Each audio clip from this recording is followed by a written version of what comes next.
حلال حیوان کې اوه سيزونه داسې دي چې هغه قطعي حرام وي. هغه اوه سيزونه په ترتیب سره دادي: د څاروي د میتیازو پیپ دا حرام دی. نمبر 2 مثانه حرام دی. نمبر 3 غدود، پښتانه ته وایي د سرمن او د غوښې ترمنځ کومې غوټې دي دا حرام وي.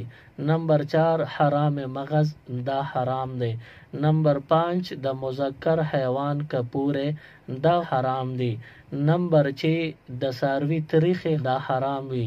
نمبر 7 خون سائل، یعنی بدون کې وینا د څاروي د بدن نه چې چړې سره روان شي نه دغه وینا سکل او یا چې اوچ شي او چاکه شي خوړل دا حرام، دا ناجایز دي.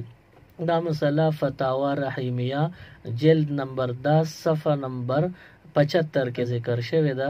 د دې اوو سيزونو نه علاوه د څاروي ټوله غوښه خوړل هغه حلال دي، بس صرف دا اوو سيزونه د نزان او ساته دا حرام دي.